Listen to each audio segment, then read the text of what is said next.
Hi അസ്സലാമു അലൈക്കും. ഇന്ന് ഞാൻ കാണിക്കുന്നത് നമുക്ക് ഇഫ്താറിന് വൈകുന്നേരങ്ങളിൽ ഡിഫറെൻ്റ് ആയിട്ടും നല്ല ടേസ്റ്റി ആയിട്ടും ഈസി ആയിട്ടും ഉണ്ടാക്കിയിട്ടെടുക്കാൻ പറ്റിയ നല്ലൊരു സ്നാക്സിൻ്റെ റെസിപ്പിയാണ്. അപ്പോൾ വീഡിയോ എല്ലാവരും ഒന്ന് കണ്ടു വെക്കുക. കണ്ടിഷ്ടപ്പെടുവാണെങ്കിൽ നിങ്ങളുടെ എല്ലാ സപ്പോർട്ടും ഉണ്ടാവുക.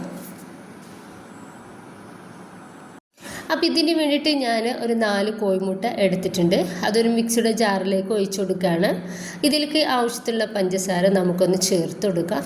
ഇനിയിപ്പോൾ ഒരു അര കപ്പോളം പാലും കൂടി ഇതിലേക്ക് ഒഴിച്ചു കൊടുക്കുന്നുണ്ട്.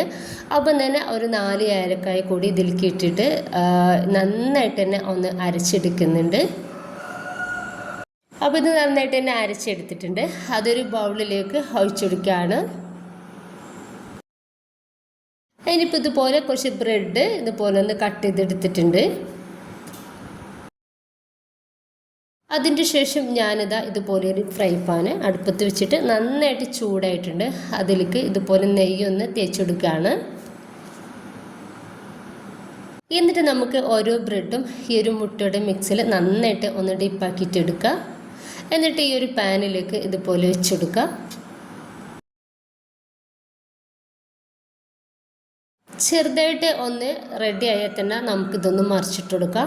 നമുക്ക് ബ്രെഡാണ്, ഇത് വേഗത്തിൽ തന്നെ ഒന്ന് റെഡി ആയിട്ട് കിട്ടും. ചെറിയ തീയിലിട്ടിട്ട് വേണം നമ്മളിതൊന്ന് റെഡി ആക്കിയിട്ട് എടുക്കാൻ വേണ്ടിയിട്ട്.